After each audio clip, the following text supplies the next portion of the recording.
Well, at least one Pittsburgh sports team understood the assignment on Thursday night as the Penguins get a 4-2 win over the Los Angeles Kings.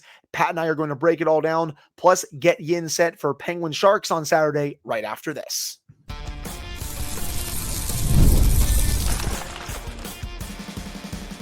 You're Locked On Penguins, your daily podcast on the Pittsburgh Penguins. Part of the Locked On Podcast Network, your team every day. Hello and welcome back to another episode of the Locked On Penguins podcast. I am one of your hosts, Hunter Hodes. You can follow me on Twitter at Hunter Hodes, joined by my co-host, Patrick Dape. You can follow him on all social media platforms at Sin and Roulette. You can also follow the show's Twitter at LO_Penguins, and you can follow the show's Instagram at LockedOn_Penguins. And of course, thank you all so much for making this your first listen/watch of the day. We are free and available on all platforms. And finally, today's episode is brought to you by Game Time. Download the Game Time app, create an account, and use code LOCKEDONNHL for $20 off your first order. Pat, the Pittsburgh Steelers decided to piss everyone off in this town on Thursday night, but then the Penguins were like, hey, we notice everyone here is upset. Let's get Yins at least a little bit happier going into Friday, going into the weekend. And they did exactly that. A come from behind 4-2 win to snap a 2-game losing streak to get to 3-2 on the season. A really impressive third period. More on that in a second. But Penguins in this game did not start out very well. They were brutally outclassed in the first period. Weren't playing well in their own zone, did not have their legs, didn't get their forecheck going. The Kings made it look very, very easy in the first 20 minutes, getting 2 quick goals to go up 2-0 into the second period. And then the Penguins, Pat, they slowly started to chip away in the second period. You could see them finding their legs as the game went on. Evgeny Malkin makes it 2-1. Really nice goal in the power play. A little bit of a stinker allowed by Forsberg, in my opinion, but hey, you'll take those. And then Connor Dewar, congratulations to him. He gets his first goal of the season. A little bit of a jam play around the net front. Kind of a little bit of a greasy goal, stinky goal for the Kings goaltender as well. You take that, Penguins tie it, and then they're able to get to the second intermission tied. And then we get to the third period, which is, in my opinion, by far the best they looked all night. Congratulations to Philip Hollander. He gets his first career NHL goal on a really nice play around the net. Never gave up on the play. Rickard Rakell started it with a shorthanded chance, rings it off the pipe, and then Hollander is right around the net mouth and just jams away until the puck is in the back of the net. Really nice play from him there, and just a nice job by the Penguins to get that goal shorthanded. And after the Penguins took the lead, especially, I loved how they played the rest of that third. They were playing fairly good those first, 7-8 minutes. But in those final 12 to 13 minutes of the third, they took the fight to the Kings. They never sat back. They didn't play prevent defense. They were forechecking really aggressively, didn't really give the Kings a lot of great high danger looks in the back half of that period. I was really impressed with what I saw in that third. Again, the Penguins, they got better as this game went along. Was it their best performance? No, not even close. But those are 2 hard-earned, very gritty points by this hockey team. You know how, and before I say this, maybe I'm in the minority here. Maybe it's a hot take. I had fun watching Steelers-Bengals on Thursday night. You know why? Because Thursday night games are a circus by nature. And we got 2 unks just battling it out on Thursday Night Football. So I had fun, but I digress. Anyway, you know how we have been saying that with this Penguins team this year, with where the expectations are and what they're trying to do, we want them to play competitive. We want them to be competitive. If you lose, but you go down swinging, no worries here. We're not accepting losing. We're not wanting it to become a losing culture, but we want you to battle. This was kind of the inverse of that. They started terribly. You using the word outclassed is almost charitable with how poorly they played in the first period, but they picked themselves up off the mat. They battled, they worked, and they scratched and clawed their way back into this one, and they get 2 big points. I do think a lot of it, they were aided by some really subpar goaltending by the Kings. Anton Forsberg, man, I think you can't count the empty net goal because, well, he wasn't there. But the other three, they were all pretty ugly goals. So you take them how you get them, but full marks to the Penguins for just battling after a really bad start. Right. And I agree. It's nice, Pat, being on the opposite end of that spectrum where, we've been on the show a bunch complaining about the goaltending here, especially when Jari has started. And it's nice getting, that type of performance from the other team's starting netminder because Forsberg, you're right. He was not very good, honestly, on any of those goals. Like, yeah, Hollander had a really nice jam play, but I still felt like he could have made that save if he hugged the post a little bit tighter.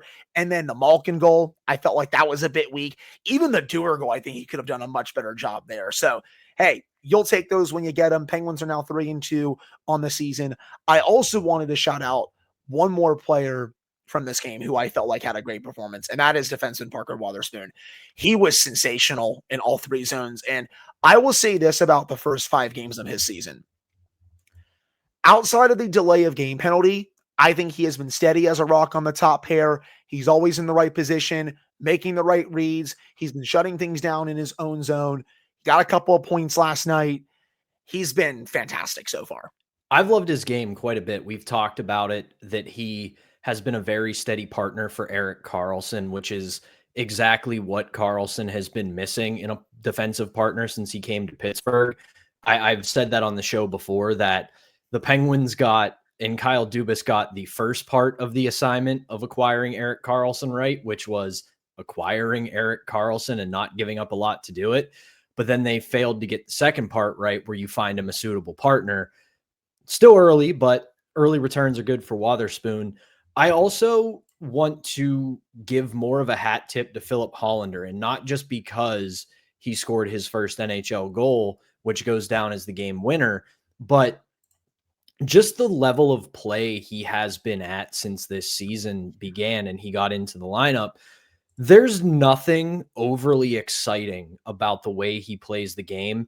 He doesn't dangle through people. He doesn't have a devastating shot. He's not the fastest guy, but his hockey IQ is really, really good.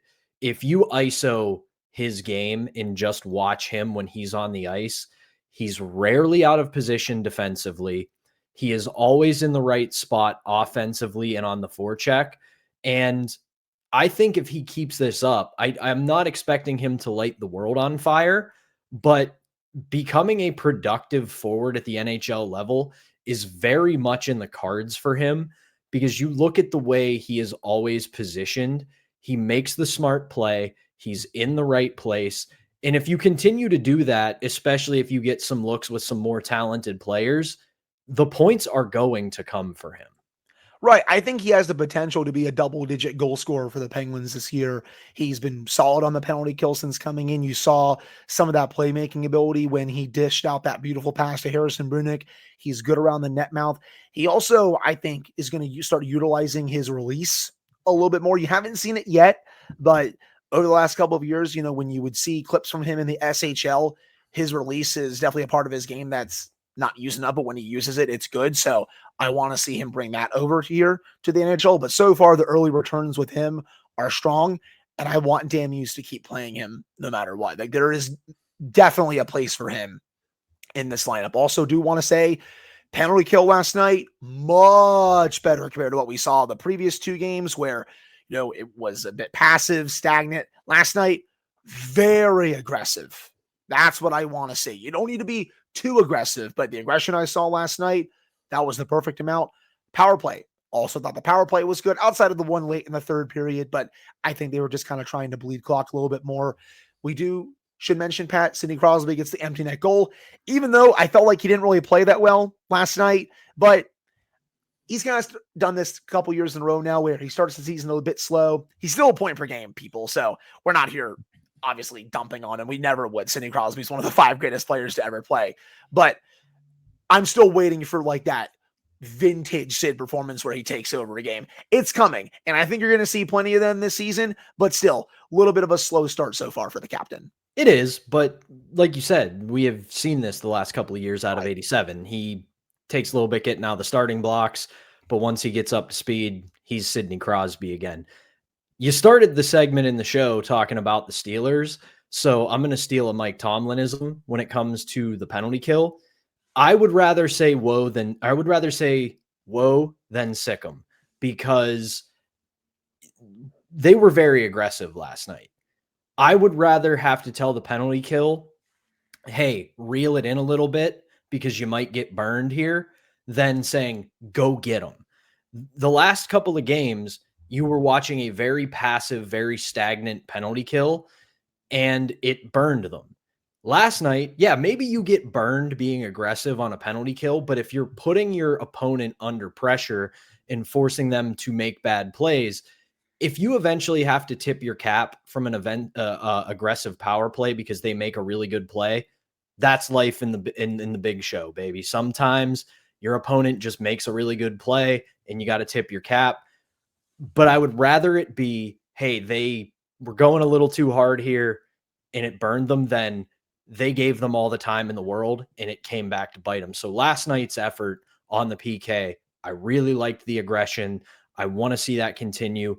That said, I do think when they start moving on to playing some even better teams here later on in the month and then into next month, you may have to dial it back just a bit, because if you get caught and find yourself in those mismatches, that could be a world of hurt. But if nothing else, picking it up to where it hasn't been over the past few games is an encouraging sign. Agreed. And just a couple more things to get to before we head to our second segment and preview this game against the Sharks. I have noticed a pretty intriguing trend these first 5 games. So in the third period of each game outside of one, the Penguins have been by far the better team, especially in expected goals. Here are the Penguins' expected goal rates for the first 5 games in the third period.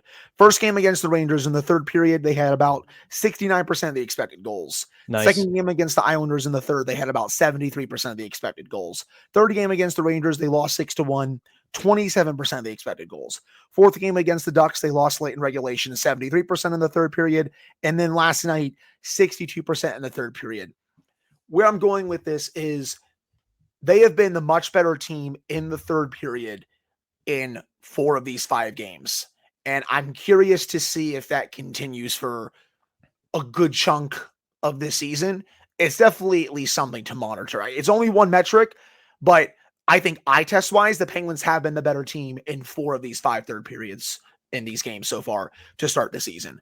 One more thing, Archer Shilovs, I thought he played really well after the first period, looked a bit shaky. His rebound control looked a little bit shaky as well, but really settled into, made some big saves to end the game in the third period, especially the one off the rush, shorthanded when the Penguins had a power play late in the third.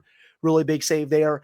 If I am Dan Hughes, I would give him the start on Saturday, but they might keep doing this rotational thing. So we'll have to see. Pat, do you have anything else to add? I'll just say, I'll save it for the preview, but it is about the goaltending. But I agree with you that they got to keep this trend up where they keep their foot on the gas in the third period, because it's better to be on your front foot than be on your back foot, regardless of situation. So that's a very encouraging early season sign. Agreed. They're not really turtling, and they're taking the fight to all these teams when the game is either tied in the third or they're leading by 1 goal. So that's really good. And all those metrics, by the way, at 5-on-5. So that'll do it for this first segment. Coming up in the second segment, Penguins are going to end this road trip with a game against the San Jose Sharks, and Pat and I are going to preview that one, and that's coming up right after this. But before we get to that, we have to tell you all about our first sponsor, and that is Game Time. Hockey season is here, and nothing beats being in the arena for those opening games. But let's be real. Getting tickets can be a total headache between waiting in queues, surprise fees, and prices that jump right before checkout. It's easy to get frustrated when all you want to do is cheer on your team. And that's where Game Time comes in, the app that gives fans the advantage. It's your ultimate life hack for scoring amazing NHL tickets fast, easy, and stress-free. Game Time zone deals are a huge game changer. You pick the section, Game Time picks your seats, and you save big. You can even find NHL tickets for under $25. $5. Take the guesswork out of buying NHL tickets with Game Time. Download the Game Time app, create an account, and use code LOCKEDONNHL for $20 off your first purchase. Terms apply. That's code LOCKEDONNHL, LOCKEDONNHL for $20 off. Swipe, tap, ticket, go. All right, we're back here in this episode of the Locked On Penguins podcast. I'm one of your hosts, Hunter Hodes, joined by my co-hosts, Patrick Damp and Pat. The Penguins will end this California road trip Saturday night in the Shark Tank. Love that arena. It just looks so cool when you see it on television. I love when they come out of that shark, when they're coming out of the tunnel. Just it's so cool, man. But this will be the third and final game of the road trip, against a Sharks team that is still looking for their first win. As it stands right now, they do play the Utah Mammoth on Friday. So by the time you're potentially listening to this, they might have their first win. We'll have to see if they can beat Utah. And then they'll come home to play the Penguins on Saturday. Sharks 0-1-2 to start the year. They have a bunch of players tied for first in scoring with 3 points. Macklin Celebrini, no surprise, Will Smith, and then Dmitry Orlov, defenseman, also has 3 points in 3 games. But for this Sharks lineup, it starts with Macklin Celebrini, who there's a chance that he could be on the Team Canada Olympic roster in February. He is going to be an absolute stud once he reaches his full peak. He had a great rookie year last year. I never go out of my way to really watch a lot of bad teams. I would go out of my way, at least at times last season on ESPN Plus, to turn on the Sharks because they were fun to watch, especially when Macklin Celebrini was doing his thing. And I'm really excited about his future. Will Smith, I think, is also going to be really good once he hits. I like him a lot. They have Jeff Skinner. Tyler Toffoli is still very much there. They brought in John Klingberg. William Eklund has 2 points in 3 games. And I think he has a really good future as well. So, there's a lot of good young talent here. They're surrounded by some vets, but this is still an organization that's trying to learn how to win again. They're still very much in a rebuild. They're not going to be very good this year. This game is very much there for the Penguins to win, to come out of this road trip with a 2-1 record. But again, all starts with stopping the Sharks' young talent. Kind of what we said about the Ducks, even though the Ducks are further along in this process than the Sharks are. You're forgetting their biggest offseason acquisition. They've got Carey Price, Hunter. Yeah, we know. He's on LTIR. It was a cap dump. I'm kidding. I thought you were going to say Alex Nedeljkovic, but Carey Price also works. That is where I was going with that. They are getting the full Alex Nedeljkovic experience with the Sharks, where there are moments where you watch Nedeljkovic and you go, how is he not a starting goaltender in the NHL? And then 5 minutes later you go, oh, that's why he's not a starting goaltender in the NHL. So you do have to look at this Sharks team as a franchise and a team that is selling hope, because you brought up Celebrini. There is one way for me to describe this kid. He's the truth. He is that good. He is going to be that good. And you brought it up. I wouldn't be shocked if he makes Team Canada, because he has been sticking to Sidney Crosby like Velcro this past off season. And who better to learn from than that guy? But he's just a really good player. You obviously have Will Smith, who is really good. And at the end of the day, this is a game where if you're the Penguins, you have to keep in mind that both figuratively and literally, this is a Sharks team that has nothing to lose. If they lose games, they don't care. They are still very much at the beginning stages of a rebuild. They are still very much looking to get high draft picks and develop their young talent, which is on the way. And then if you go to their Puckpedia page, anybody who's not one of their young players, they're jettisoning after this season, whether it's at the trade deadline or in the offseason. They are fully in this. But it's a team that is going to play fast. It's a team that is going to kind of throw caution to the wind and let their young players go. So you have to lean on the fact that, if nothing else, for the past 5 games, the Penguins have done a pretty good job staying structured in playing a good, organized kind of game. If you can do that against a young team, play a more mature game, let your top tier talent take over, it's a game that is very much there for the Penguins taking. Right, and the Sharks are still not very good defensively. You brought up what we've seen from Ned so far, the game where he gave up that crazy tying goal, and then if you're a goaltender, Pat, tend the goal when he comes all the way out and just absolutely bungles that. I thought he was going to throw his stick trying to stop the puck from going in. I have never seen Ned do that before, but just I felt bad for our good friend of the network, JD Young, who had to watch that. I even tweeted him. I'm like, that doesn't usually happen with Ned in goal. Usually he's at least a little bit steady, but kind of lost his mind there a little bit. But I do like the other young goalie they have, Pat Askarov. I think he is going to be good in the NHL once he gets more consistent. Michael Misa has only played one game so far this season. I have a lot of high hopes for him. I think he's going to be a really good NHLer for a long time. If you look at Daily Faceoff right now, they have him listed as a third line center, playing with Will Smith. And then, of course, you have former Ranger Barclay Goodrow on the fourth line. You have Ty Dellandrea. Jeff Skinner is getting the Anthony Beauvillier treatment on the top line, where I think the Sharks are going to try to drive up his value quite a bit to maybe flip him at the trade deadline. TBD, but that's the vibe that I'm getting right now.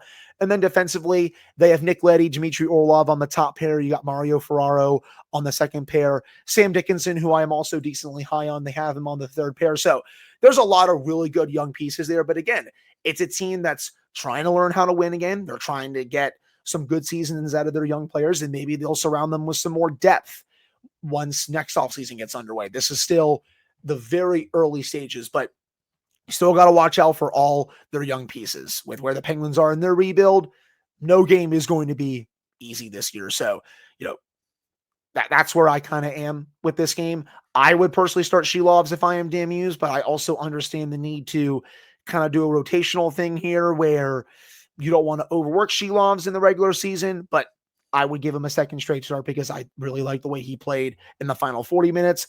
Have to see if Ben Kindle comes back in. I imagine he will, Pat, just because Brunick was sat out of the game. He came back against the Kings. I would imagine that Kindle is going to come back in for this one as they continue to assess whether that he is going to stay up for the rest of the season or if he's going to go back to Calgary for the WHL season. So as for keys to victory, we have already talked about the special teams. I don't need to repeat myself on that. I want to see Sid get going. It's crazy that he's at a point per game right now when he's not playing at, I would say, an elite level yet. It's coming, people. It's definitely coming. But I still want to see him have a really big time performance here. I want to keep seeing a lot more from Malkin. He was great on Thursday against the Kings. He continues to have a great start to the season. So we're really excited about that. And if I wanted to offer one more, I didn't like his game again on Thursday, Pat. They got to get Chris Letang going, man. He struggled once again against the Kings. That's two really bad games in a row. They got to start figuring this out a little bit. Again, I know Ryan Shea is what he is, and I actually did think he was totally fine on Thursday. But sooner or later, they got to get Letang going on the second pair here. For sure. And I don't have a ton to add for keys to victory. That's pretty much where I'm at. I'll add in one thing that I already hinted at. You just got to play a more mature game because you're a more mature team, regardless of where this team is right now as a franchise. You have the players to play a more mature game than the Sharks, which can aid you quite a bit. I teased it at the end of the first segment, and I don't want to keep our beautiful fans waiting for Fan Take Friday, so I'll go through this quickly. Is the Shilovs Jari thing, I think you stick with the rotation. It's not an indictment of Artur Shilovs. I thought he was perfectly fine against the Kings, but he was a little shaky to start like the rest of the team. He continued to struggle a little bit with his rebound control, but that's kind of been the book on him his entire career. At the end of the day, I think you just stick with the rotation simply because good enough as Shilovs was last night, he didn't put up a sublime performance against the Kings to the point where you go, okay, he gets an extended look.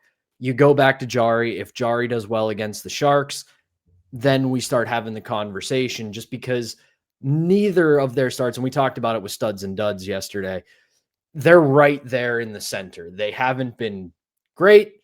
They haven't been bad. Eventually, one of them needs to start teetering towards one of the other lines, and neither of them has. So I'm fine with sticking with the rotation if you go to Jari. I felt like Shilovs was starting to go towards the line of maybe being a little bit of a stud. That's why I just kind of ride the hot hand a little bit. So I would personally still give him a second start in a row. We'll just have to see what Dan Muse decides to do once we have the morning skate on Saturday. And yes, people, it is a 10 o'clock start time. There are no excuses. It's a Saturday night, people. You got nothing to do on Sunday. The Steelers don't play.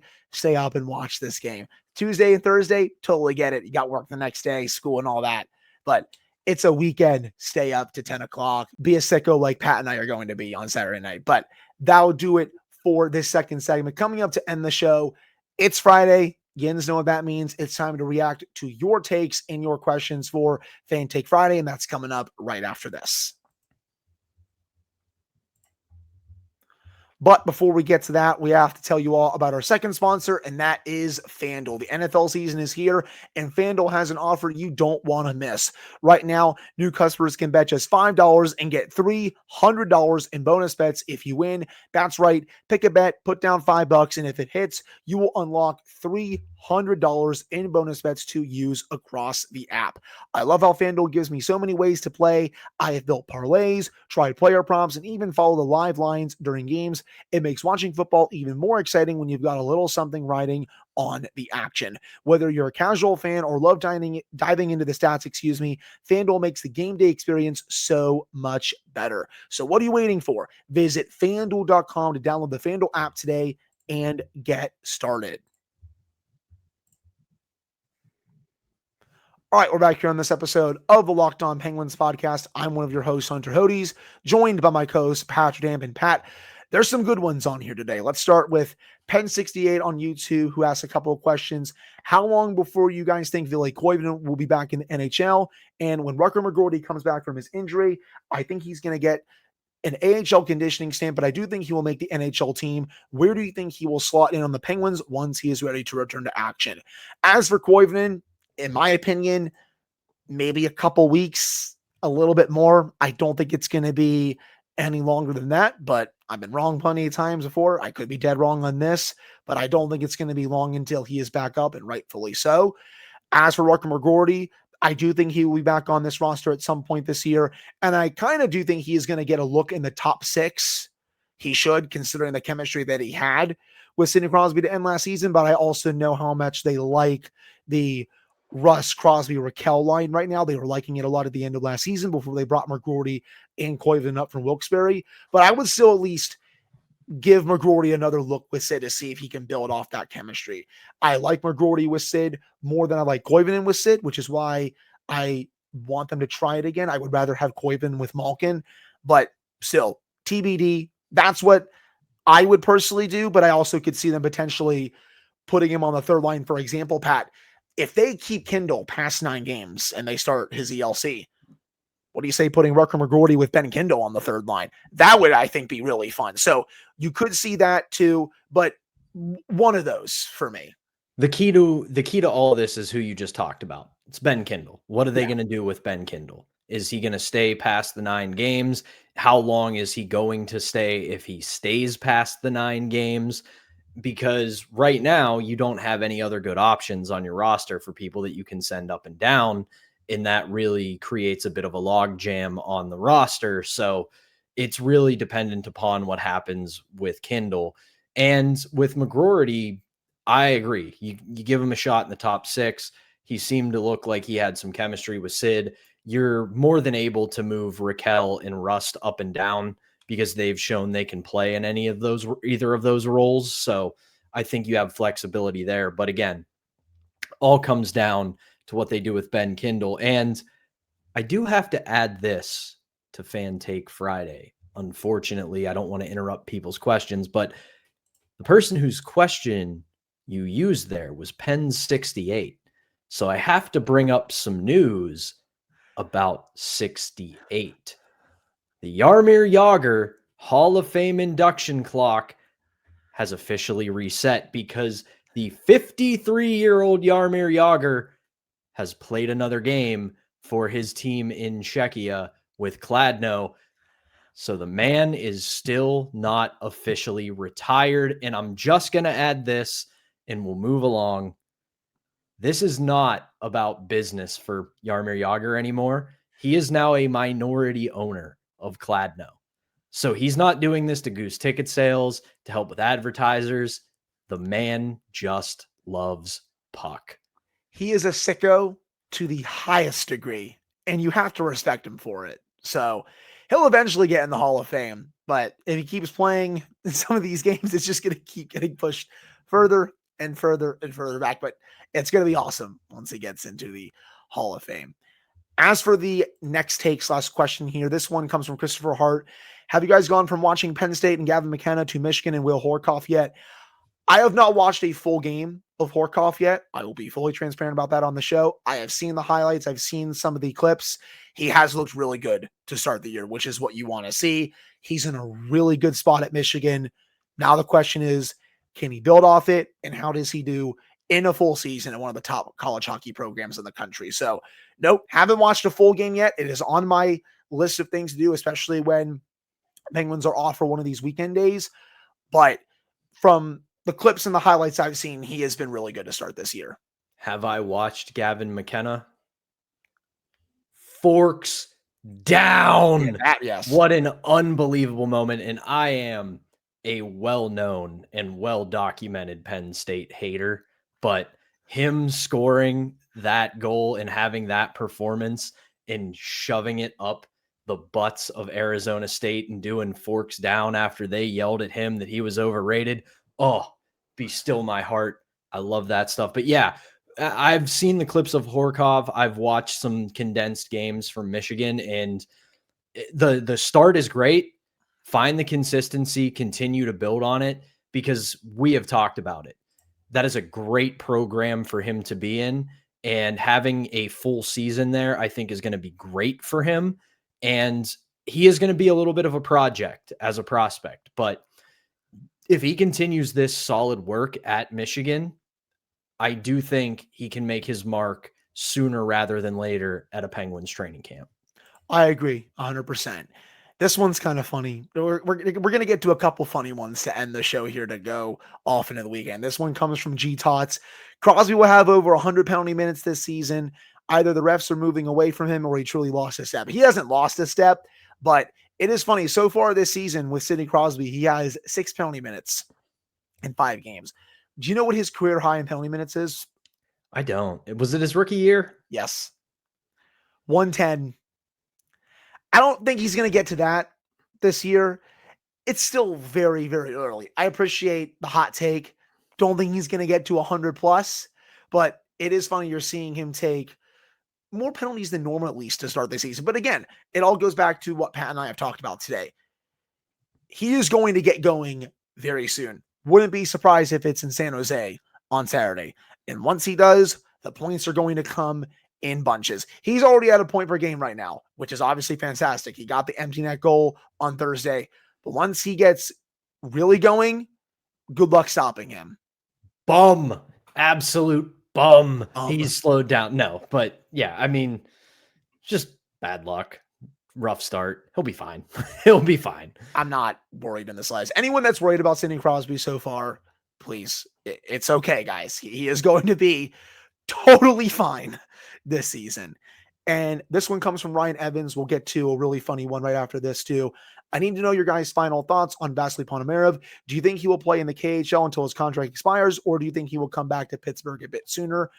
TBD. Honestly, this could very much go the Philip Hollander route where he goes overseas and then comes back, but I'm not fully sure. So it's anyone's guess, honestly. It depends on how good he does in the KHL and what opportunities he sees for himself in the organization. If there's a lane for him to make the team, wouldn't shock me for him to come back. But if it kind of feels like he doesn't have a lane to make the team, wouldn't shock me if he stays in the K, especially if he plays really well over there. Right. And I think he probably looked at the situation going into training camp this summer and was like, I don't know if I'm going to be making this team right out of camp just because of how many players are still on the team, how many other players are pushing for spots. Let me go over here, see if I can cook a bit, and then maybe, just maybe I'll come back when there's not as much of a logjam. But again, I'm not in his head. That's just me speculating a little bit to end the show. And then one more, Pat. This one is hilarious. This comes from our good friend Hayden. He asks or says, with Justin Brazeau's hot start to the season, the Penguins no longer have any need for Sid. And as we know, Sid is definitely getting traded. So the Penguins will trade him and name Justin Brazeau the captain. There is one big Justin Brazeau super fan in our YouTube comments all the time. I forget what his full name is. I think it's Northern Swamp Rats, something like that. And he's been going crazy just because Justin Brazeau is off to such a great start. But Hayden, you are an absolute sicko for that comment in the best way. Thank you for it. But he's not getting traded. Brazeau bunch, join the club. We're all here. The water's fine. It's great. What have I been saying? Good off-season pickup. Going to go ahead and myself one of them. But yeah, I mean, Sid's not getting traded.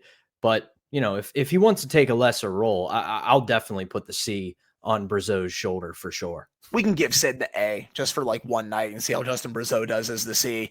Heck, we still got to get everyone Brazier shirts too. Pittsburgh Clothing Company, just awesome stuff once again. I love the shirts that they make, and yeah, he's going to be even more of a fan favorite if he continues this hot start as well. I love, again, it's Justin Brazeau's world right now, and we're all just living in it. But I think that'll do it for today's episode of the Locked On Penguins podcast. Thank you all so much for taking the time to listen to / watch this one. Pat and I will be back with a fresh episode for you guys on Monday, recapping this game against the Sharks and getting in set for Penguins Canucks early next week. So for Patrick Damp, I am Hunter Hodes. Thank you guys so much for tuning in. We appreciate it. And we will be back on Monday.